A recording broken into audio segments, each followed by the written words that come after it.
Semua yang percaya katakan amin. Haleluya. Kita bagi nama Tuhan.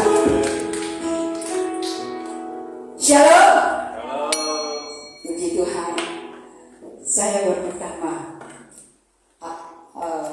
perdana. Saya merasa berkecil hati dengan kalian Pak Andreas, Felix. Tapi Tuhan sayangnya berserah kepada Roh Kudus.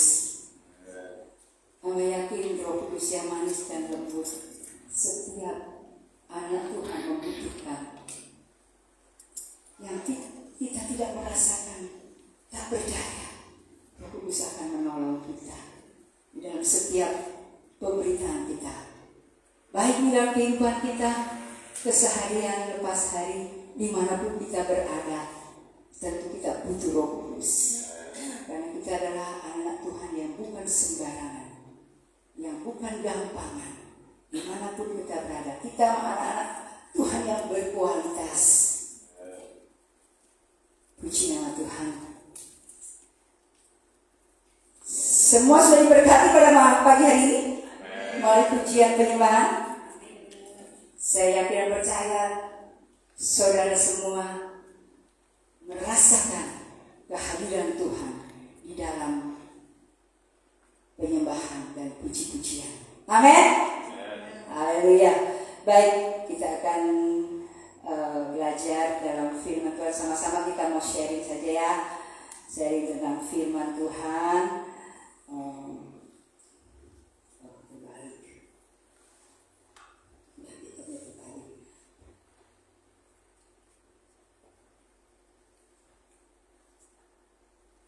Kita akan baca di dalam 1 Samuel 2 ayat 27.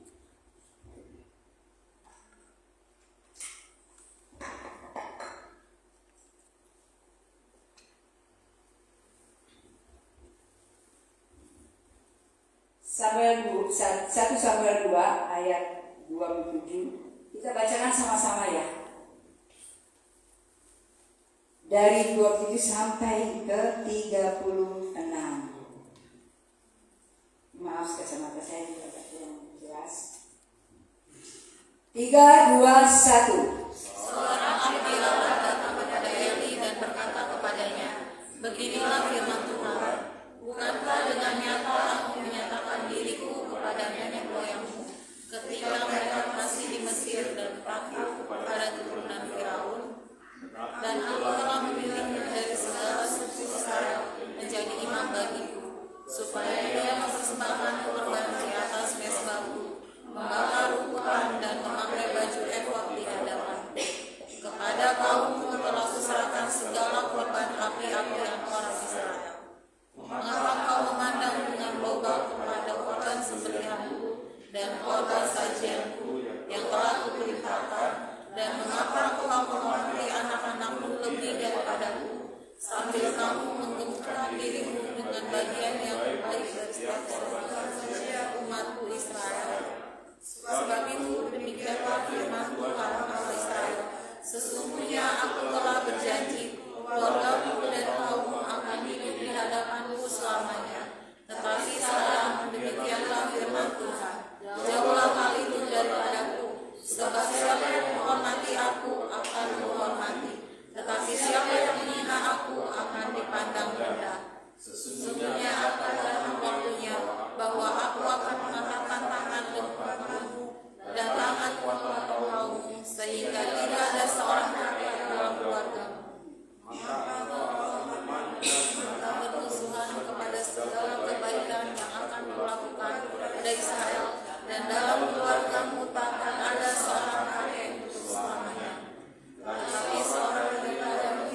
siapa yang masih tinggal hidup dari keturunanmu akan datang sujud menyembah kepadanya, meminta sekeping uang perak atau sepotong roti, dan akan berkata, tempatkanlah kiranya aku dalam salah satu golongan imam-Mu, supaya aku dapat makan sekerat roti.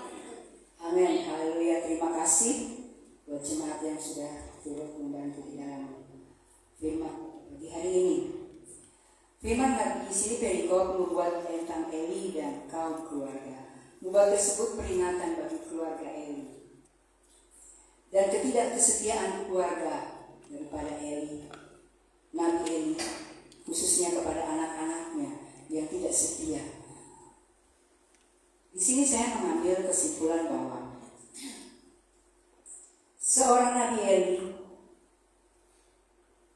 dia adalah imam di dalam satu bangsa Israel. Dari sini dia menjadi seorang pemimpin dipercayakan. Dan satu hal yang dalam kekurangan di dalam Nabi Eli, sebagai seorang bapak, seorang orang tua, dia telah salah mendidik dalam kehidupan anak-anaknya. Anak-anaknya yang begitu dipercaya oleh Tuhan menjadi imam juga, tetapi kesempatan itu tidak digunakan. Kesempatan itu tidak digunakan oleh anak-anak Eli, yaitu Hotni dan Pinehas. Luar biasa anak-anak ini. Mereka tidak takut akan Tuhan. Mereka melakukan sesuatu yang membuat hati Tuhan sedih. Kesempatan-kesempatan yang Tuhan berikan bagi anak-anak Eli adalah kesempatan sesuatu yang harus mereka banggakan, tetapi mereka menyalahgunakan kesempatan itu menjadi imam. Pada saat itu imam itu tidak mudah dipilih. Samuel menubuatkan tentang Nabi Eli dan anak-anaknya. Itu sungguh-sungguh luar biasa terjadi di dalam kehidupan Nabi Eli dan anak-anaknya. Kenapa bisa terjadi?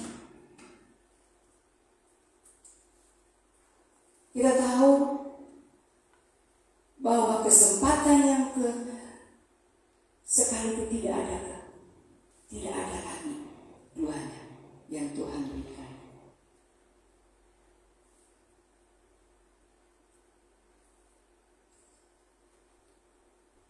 Tuhan sangat baik di dalam kehidupan kita. Tuhan memperhatikan dalam setiap apa yang kita kerjakan, segala aspek dalam kehidupan kita. Dia tahu, dia mengasihimu, dia mengerti akan segala kehidupan kita. Tapi Nabi Eli kurang pintar di dalam mendidik anak. Dia mendidik anak seorang anak yang tidak memiliki ketegasan, seorang bapak yang tidak memiliki kewibawaan, hanya mengatakan, menegur dengan biasa saja, tidak dengan tegas. Disitulah letak kesalahan dari Nabi Eli. Eli dan keluarganya akan selalu dipisahkan dari kasih karunia.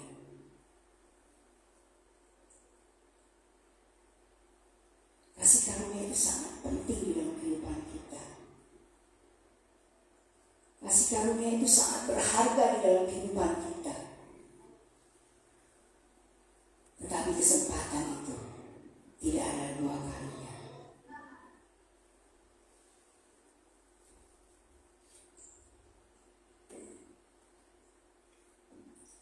Semua keturunan-keturunan daripada Eli mati. Karena apa? Dengan dengan perbuatan-perbuatannya. Mereka berdusta, mereka tidak memiliki rasa takut kepada Tuhan. Mereka tidak memiliki rasa tanggung jawab apa yang Tuhan berikan. Mereka tidak memiliki sesuatu yang dipandang dari bangsa Israel itu menjadi panutan.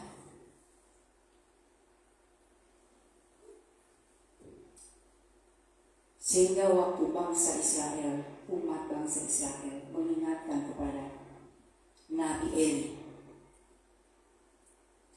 mengenai anaknya yang tidak menjadi berkat, yang tidak menjadi panutan, Nabi Eli pun sangat sedih, tidak bisa berbuat apa-apa.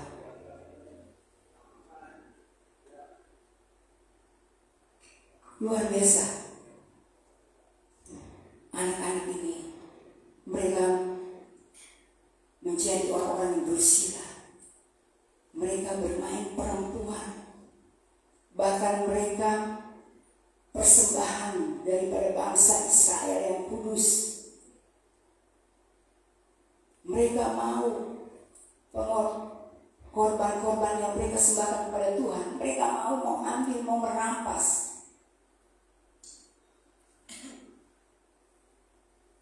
Sehingga waktu satu kali korban waktu dipersembahkan kepada Tuhan, Hotni dan Pinehas, mereka mengatakan, biarlah daging yang berlemak itu untuk saya saja. Tetapi seorang mengatakan bahwa ini harus dibakar dulu, dimasak dulu. Tapi mereka nggak mau. Mereka mau mengambil semua. Kalau tidak, mereka akan melakukan kekerasan.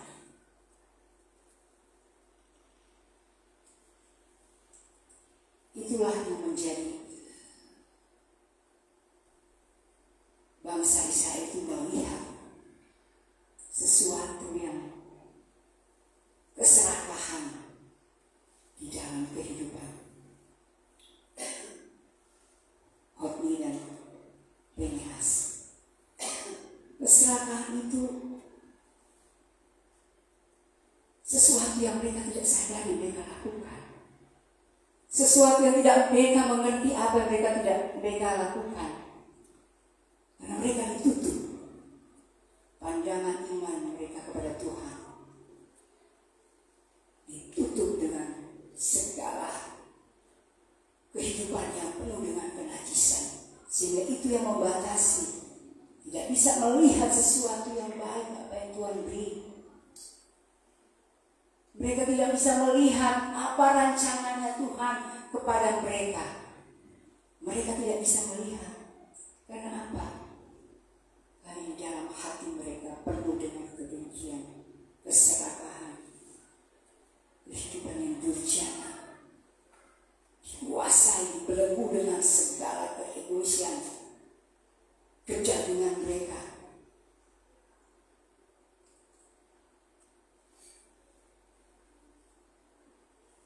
Di sini kita melihat di dalam ayat 30, sebab itu demikianlah firman Tuhan Allah Israel, sesungguhnya aku telah berjanji keluargamu dan kamu akan hidup di hadapanku selamanya. Tetapi sekarang demikianlah firman Tuhan, jauhlah hal itu daripadaku, sebab siapa yang hormati aku akan kuhormati, tetapi siapa yang hina aku akan dipandang rendah. Di situ kita diingatkan, siapa kita yang menghormati. Tuhan berkata, siapa yang menghormati Tuhan, kita akan dihormati Tuhan. Siapa yang menghina Allah, dia akan direndahkan.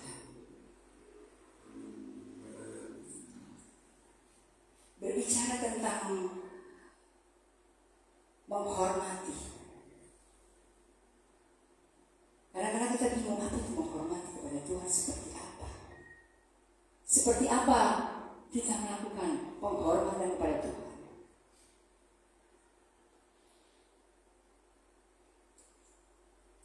penghormatan kepada Tuhan adalah sesuatu persembahan kita yang hidup dan kudus. Kita menyanjung tinggi paling tinggi.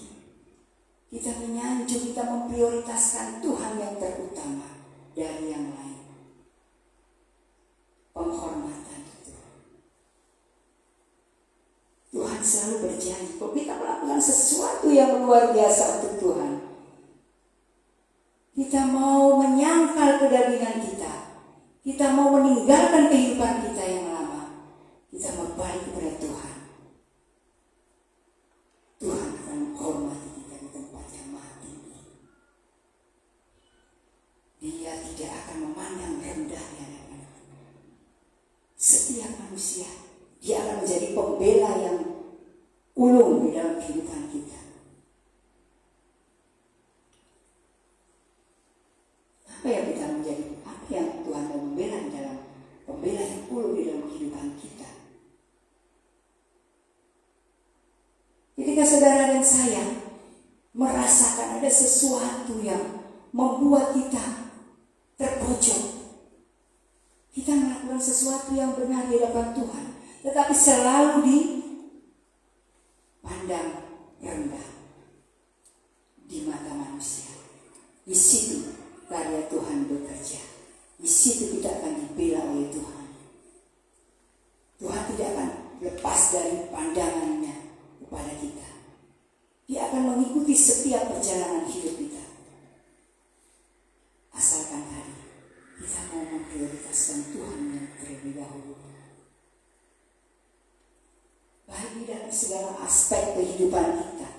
Baik di dalam segala waktu kita bergaul dengan handai tolan, di kantor, dimanapun kita berada. Pasti itu ada masalah. Tapi ketahuilah bahwa Roh Kudus selalu menuntun. Roh Kudus selalu mengarahkan dalam kehidupan kita. Dia akan memberikan roh kesabaran itu di dalam hati kita. Dia akan memberikan jalan keluar di dalam kita, untuk kita tidak masuk di dalam jebakan-jebakan iblis.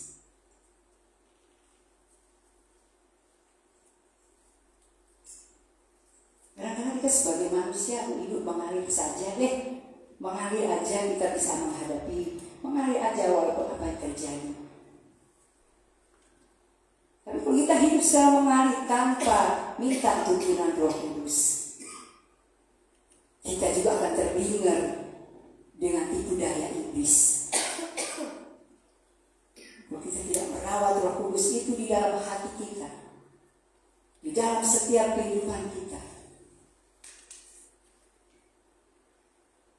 jangan kita menyedihkan, menyukakan Roh Kudus. Nah, Roh Kudus itu kudus. Ketika kita tidak benar, dia akan mungkin bergeser dari kita. Dia tidak akan tinggal di dalam hati. Dia akan bergeser karena dia kudus.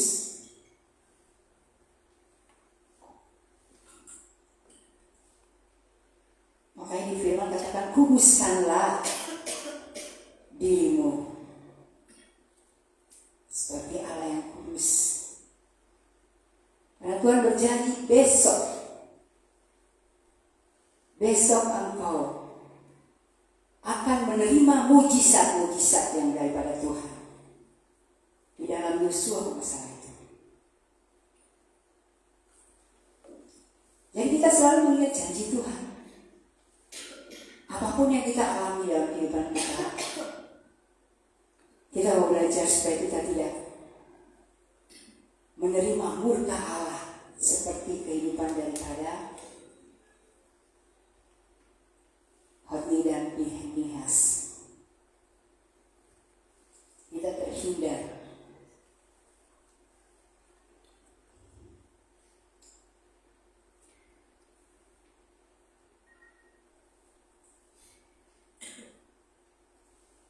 Kedua putranya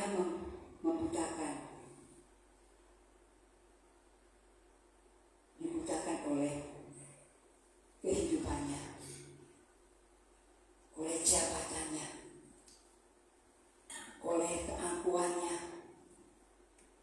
dibutakan. Sehingga Tuhan buat mereka mati.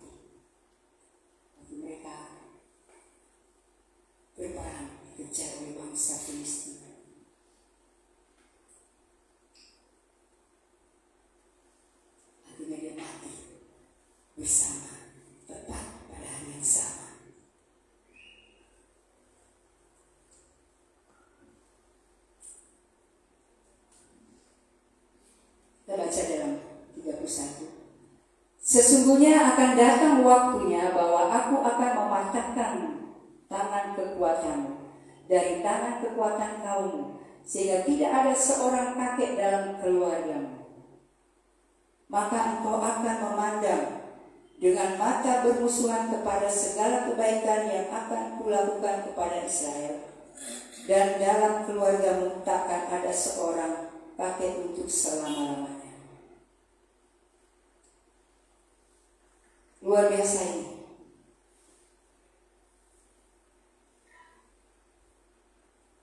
Tadi saya sudah katakan bahwa Tuhan ingin melakukan segala kebaikan buat kita. Tuhan ingin melakukan segala sesuatu rancangan yang terbaik dalam kehidupan kita. Tetapi oleh karena kita mengikat diri, oleh karena kita membatasi diri untuk Tuhan bekerja dalam kehidupan kita, sehingga kebaikan-kebaikan itu tidak dapat dilihat. Rancangan-rancangan Tuhan dalam kehidupan kita tidak dapat kita lihat. Itulah kita dibutakan oleh kuasa kegelapan yang mengikat di dalam kehidupan kita.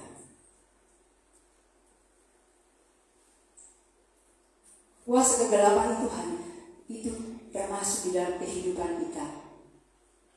Kesombongan, iri hati, tidak senang orang lain lebih dari kita. Itu adalah sesuatu bagian daripada kuasa kegelapan. Awalnya mulai dari hal yang kecil-kecil, baru yang terbesar, melakukan kejahatan yang terbesar. Karena kita merawat itu segala sesuatu. Merawat segala sesuatu yang hal-hal yang kecil, sifat-sifat kita yang kecil, yang seolah-olah nggak apa-apa itu kan cuma begitu. Orang nggak lihat kalau aku sombong, orang nggak lihat kalau aku tuh iri hati, orang nggak lihat aku berbuat jahat kepada orang atau sedang merencanakan kejahatan, orang nggak lihat. Tapi Tuhan melihat hati kita. Itu kadang-kadang kita tidak sadar.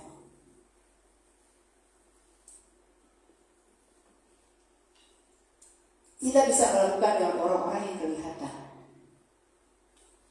Apalagi dengan pada Tuhan yang tidak kelihatan.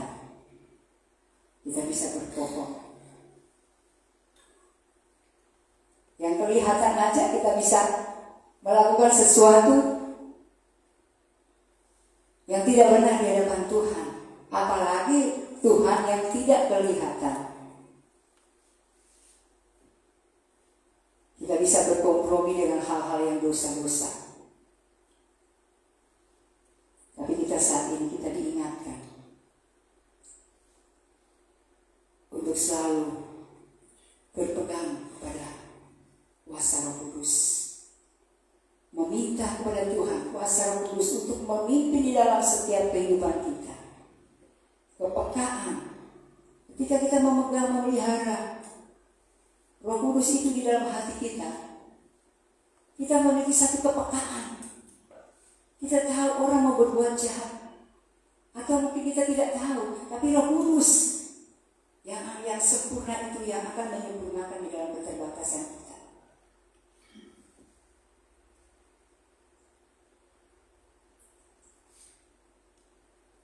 Jadi jangan menganggap bahwa kita ini selalu tak terbatas, berkompromi dengan hal-hal, segala hal-hal kelemahan-kelemahan, atau bilang, aduh, ini aku gak sadar aku melakukan sesuatu. Kalau orang Muslim bilang itu apa ya? Oh, ini hilaf, aku melakukan sesuatu hilaf.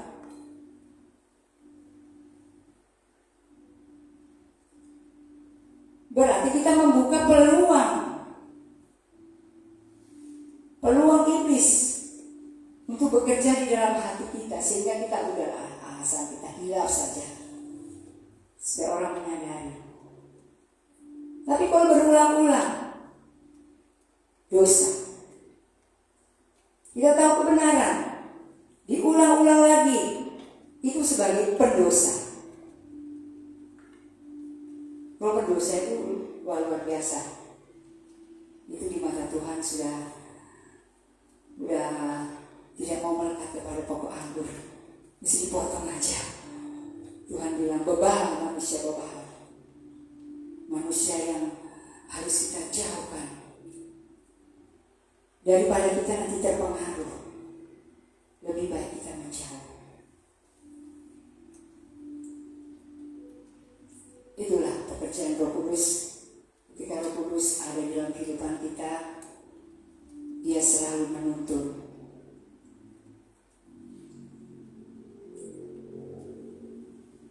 Kesalahan kita kembali pada Eli. Apa kesalahan Eli? Mengabaikan tugas-tugasnya sebagai orang tua terhadap anak.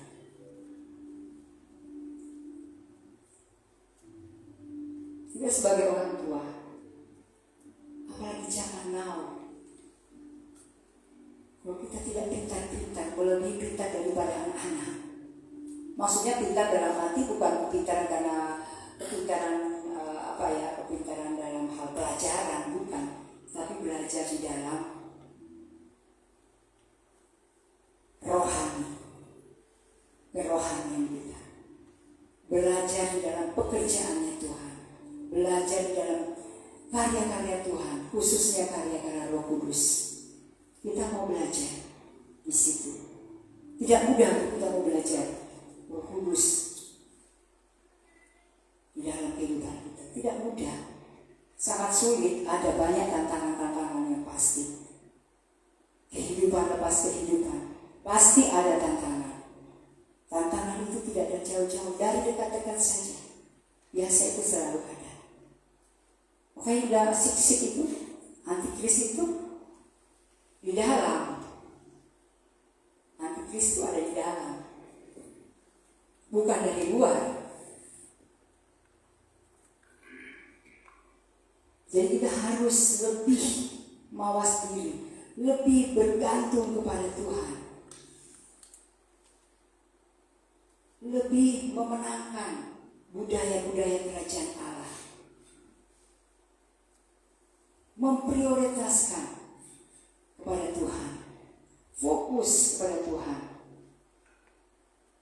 Tuhan izinkan kita mengerjakan segala sesuatu, pekerjaan-pekerjaan. Itu adalah satu tanggung jawab yang diberikan, kepercayaan buat saudara dan saya yang Tuhan berikan. Tetapi itu tidak menutupi, tidak mengurangi di dalam kita meminta tuntunan Tuhan. Kita tidak mengurangi segala sesuatu yang mengikat kita, pekerjaan yang kita lakukan hari-hari membuat pusing kita hari-hari. Kemudian kita ditekan dengan pekerjaan sehingga kita stres, sehingga tanpa sadar kita mulai muring-muring, bersungut-sungut di hadapan Tuhan. Itu seringkali terjadi, kenyataan itu. Itu kenyataan. Tapi kita diingatkan, kita mau belajar hal yang kecil seperti itu. Kita peka, oh Tuhan, ampuni saya. Oh saya sudah lebih mementingkan pekerjaan, lebih mementingkan keinginan kita, lebih mementingkan apa yang kita inginkan, apa yang kita mau lakukan. Tapi Tuhan, harapan kita kepada Tuhan, kita menjauh di dalam kehidupan Tuhan. Tapi saat ini kita mau selalu mengiring kepada Tuhan, tidak mengenal waktu. Kita melakukan pekerjaan, kita royal dalam pekerjaan. Tetapi waktu kita usuk di dalam hadirat Tuhan, waktu kita mau menyatukan dengan Tuhan, berketerhubungan dengan Tuhan, itu kita melupakan. Sehingga keterhubungan itu mulai ada benang yang mulai ada mau putus-putus. Bagaimana benang itu supaya dia menyambung lebih lagi, lebih kuat? Tergantung daripada kita, pilihan. Bagaimana kita mau menyimpulkan mengumpulkan rantai yang terputus. Dengan cara bagaimana? Tapi biarlah kita sendiri yang akan membenahi di dalam kehidupan kita. Kita sendiri yang tahu, bukan orang lain. Kita melakukan sesuatu yang tidak benar, orang lain tahu, tidak tahu. Jadi kita sendiri.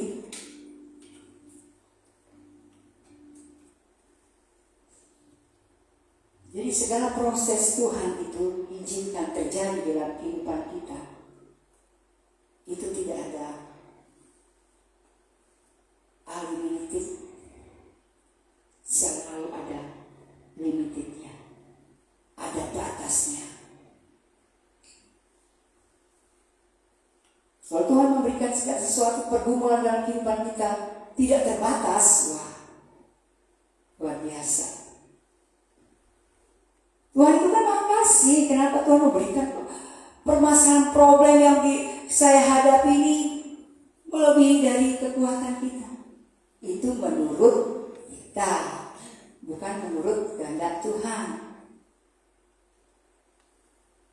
Ada tangis, ada sorak-sorai. Ada batas kan berarti? Ada waktu susah, ada batas waktu kita bersorak-sorai. Begitupun ada sorak-sorai, ada juga batas kita menangis. Itulah kehidupan. Kehidupan yang sangat pelik.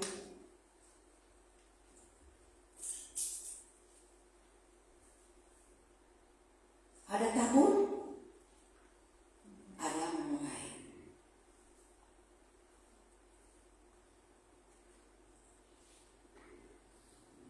Gak mungkin tabur terus.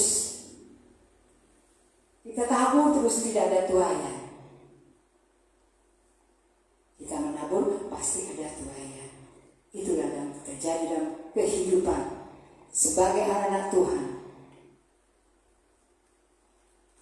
Sebagai anak Tuhan itu benar-benar sangat benar. Kita bergantung tuh dengan sungguh-sungguh, tidak main-main di depan Tuhan. Karena Tuhan akan melakukan mujizat di dalam kehidupan kita.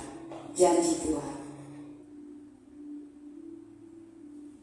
Kita mau memfokuskan segala aspek, segala kehidupan kita untuk selalu hidup kudus di hadapan Tuhan. Sehingga waktu Tuhan panggil tidak bercacat celah di hadapan Dia.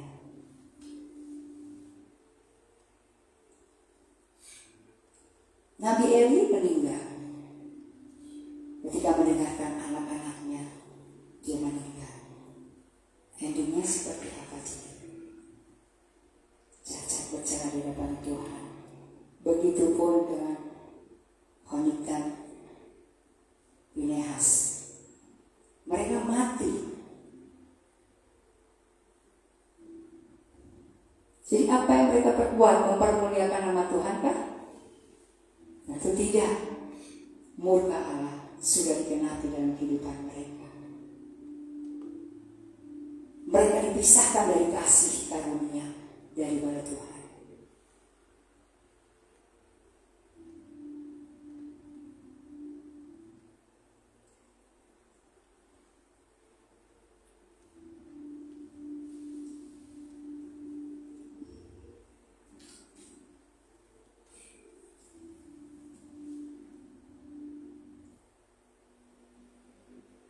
Kita lihat di masih ayat kembali ke ayat 20 yang B.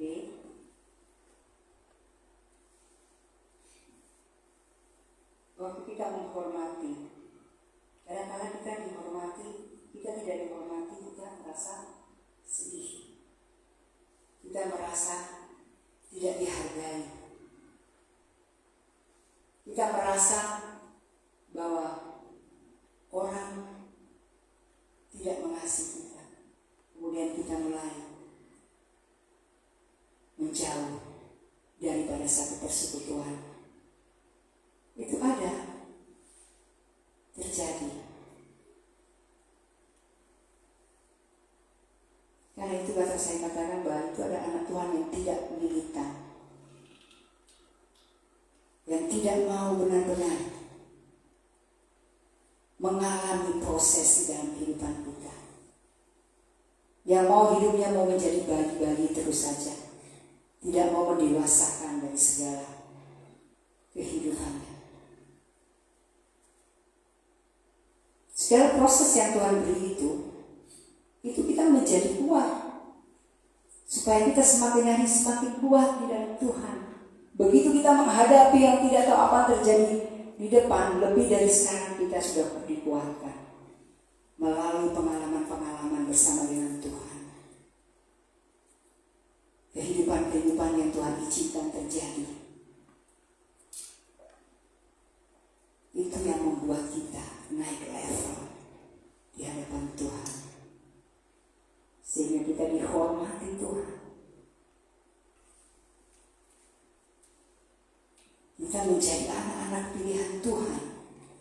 Jadi jangan bilang selalu bilang menjadi anak pilihan Tuhan, tapi maukah dia diproses? Sakti dong di proses itu. Saya mengalami.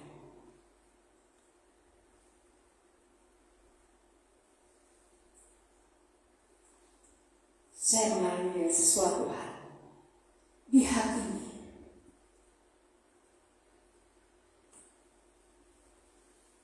Dia menghakimi kepada orang itu dan tidak tahu mereka sampaikan. Tapi luar biasa. Setiap orang yang menghakimi, Tuhan akan menghakimi balik loh.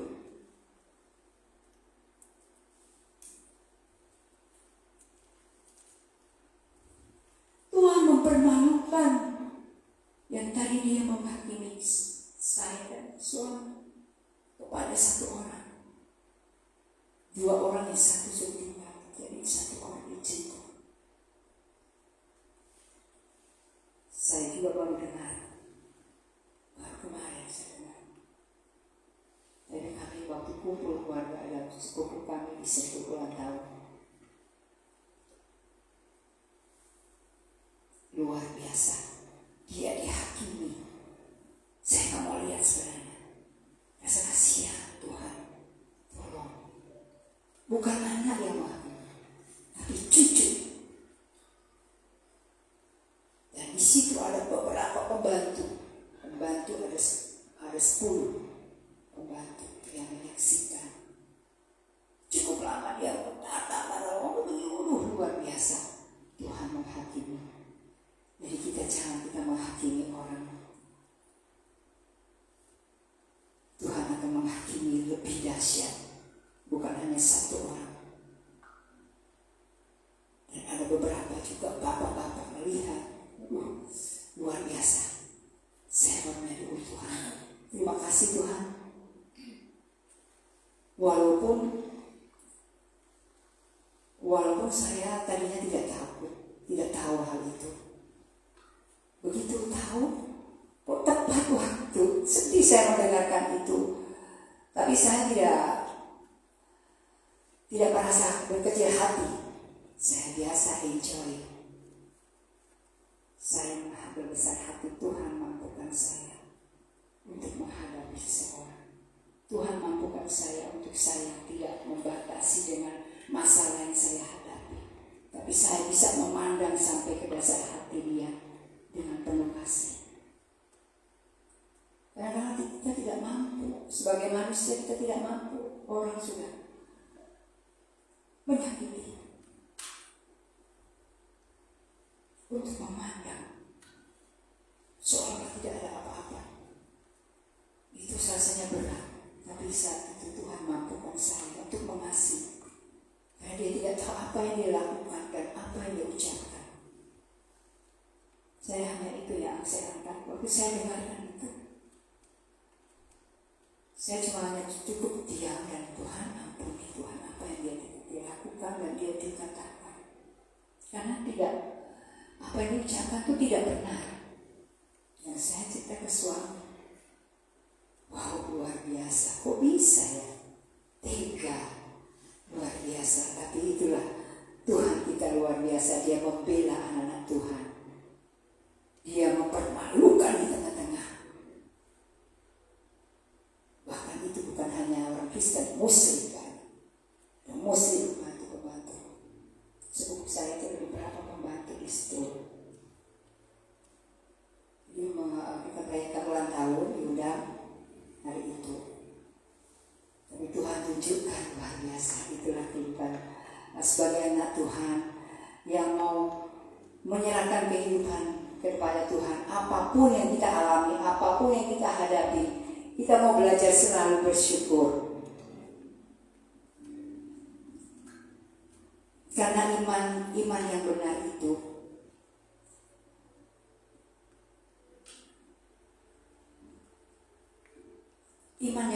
akan menambahkan kita untuk bersyukur atas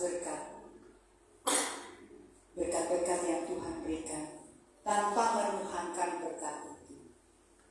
Apa yang dikatakan tanpa menuhankan berkat itu? Bukan kita hanya memikirkan berkat yang kita menjadi satu mamon, tapi kita mensyukuri bahagia yang kita berikan Tuhan, bahagia Tuhan yang memberikan dalam kehidupan kita. Apapun itu, baik itu proses, baik itu kita mengalami segala masalah, sakit, penyakit, kita harus belajar bersyukuri dengan hal-hal demikian di dalam setiap kehidupan kita. Tidak ada terlewatkan, tidak ada berkompromi dengan hal-hal sekecil apapun. Tetapi kita mensyukuri bahwa itu adalah ujian yang Tuhan berikan di dalam kehidupan kita. Iman yang benar akan memampukan memperlakukan orang lain dengan adil, tidak menindas. Karena dengan orang lain maksudnya kita katakan tidak menindas. Biasa orang yang menindas itu orang yang berpengaruh, orang-orang yang berduit, orang-orang yang kaya berpengaruh menindas. Tetapi kita tahu bahwa itu adalah bagian kehidupan kita untuk kita membentuk supaya kita lebih lagi berpegang kepada kehendak Tuhan. Kami firman kan katakan manusia menajamkan sesama, besi menajamkan besi. Ya itu, kita saling gesek, itu bagian kita. Kita berterima kasih kepada orang yang sudah menggesek kita sebenarnya. Kalau kita tahu, kalau kita benar-benar arti daripada Roh Kudus itu untuk kita menaikkan level itu, kita harusnya mengerti bahwa itu bahagiannya kita. Kita berterima kasih, bukan kita membenci, udah aku benci sama dia, tapi itu bahagian kehidupan kita. Kita digesek itu sesama manusia, itu bukan hal yang luar biasa, tetapi biasa-biasa saja. Karena masalah itu kadaluarsa. Masalah itu biasa-biasa. Tuhan Yesus kita yang luar biasa. Jadi kita menghadapi sesuatu masalah kecil besar itu biarlah kita mau senantiasa bersyukur kepada Tuhan. Tinggal sebentar lagi dah. Iman yang benar akan memampukan kita menjadikan Tuhan sebagai harta yang berharga. Iman yang benar. Iman yang benar akan mendorong kita untuk menggunakan kita bagi kemuliaan Tuhan, bukan untuk memuaskan di dalam diri kita. Jadi kita boleh menjadi Tuhan harta yang paling berharga dalam setiap aspek kehidupan kita. Ketika Tuhan menjadikan pusat hidup, tak ada kekayaan yang dapat mengikat hati kita. Sebaliknya, kita justru dimampukan untuk menggunakan setiap berkat dan dengan bijaksana untuk Tuhan, bagi nama Tuhan.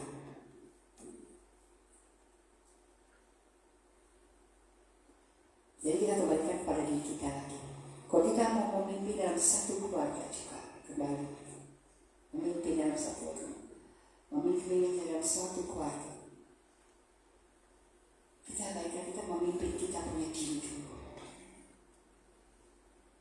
Seperti ada lagu yang mengatakan, saya dengar itu, gembalakanlah domba-dombaku, itulah firman Tuhan. Marilah kita turut akan perintahnya, sebelum kita mandiri dan memimpin orang lain. Marilah kita gembalakan diri sendiri. Gembalakanlah mulutmu yang suka mencela dan tak pernah jujur. Gembalakanlah matamu yang silau karena harta dunia. Gembalakanlah telingamu yang terbuai oleh rayuan palsu. Gembalakan seluruh tubuhmu bila kau mau ikut Tuhan. Itulah, kita mau belajar mengembalakan kita punya diri sendiri. Karena belum tentu kita punya diri sendiri bisa mengembalakan ucapan kita. Orang memuji kita di belakang ternyata bersandar. Orang menyanjung kita. Orang berbuat baik ternyata belakangnya luar biasa dan menusuk dari belakang. Itu benar terjadi loh. Benar terjadi. Tapi biarlah Tuhan mengingatkan kepada kita supaya kita mau belajar mengembalakan dalam diri kehidupan kita. Kita mau belajar mengarahkan seluruh organ tubuh kita kepada Tuhan. Amin. Kita mau belajar hal-hal yang sekecil, hal-hal yang sering-sering terjadi, yang kadang malah marah, buring-buring, dihadapkan dengan masalah kecil aja marah. Belum dengan anak, belum dengan suami. Jadi kita harus peka. Kita sebagai seorang ibu penopang di dalam keluarga. Kita mau menjadi sebagai wanita-wanita yang terpuji, wanita yang berintegritas, wanita yang berempati, wanita yang rajin, wanita yang takut akan Tuhan, yang jeli melihat sesuatu, yang unggul, memiliki inspirasi. Itulah wanita terpuji. Amin. Puji Tuhan. Sampai demikian firman Tuhan, dan biarlah kita merealisasikan apa yang sudah disampaikan isi hati Tuhan untuk kita semua. Diingatkan untuk selalu peka di dalam segala sesuatu apa yang terjadi. Bahwa itu ada pekerjaan iblis. Kita selalu, setiap kita mau keluar di dalam jalur kita membuat kita marah, kita membuat kita tidak sejahtera, bahwa itu ada pekerjaan iblis. Cepat-cepat kita balik. Kita membenarkan diri, membenarkan di hadapan Tuhan. Hidup benar, hidup kudus. Karena janji Tuhan bahwa besok itu kita akan mendapatkan mujizat. Amin. Firman Tuhan itu mengatakan itu di Yosua berapa saya lupa. Jadi kita biarlah kita belajar hidup kudus. Itu bagian daripada hidup kudus, dari hal-hal yang kecil, dari hal-hal yang tidak, mungkin itu tidak masuk dalam dosa, mungkin itu cuma biasa. Tapi kita belajar dari yang kecil, maka Tuhan akan tambahkan yang terbesar dalam kehidupan kita. Terima kasih. Baik, kita akan bangkit berdiri. Kita akan menyanyikan lagu Peganglah Tangan.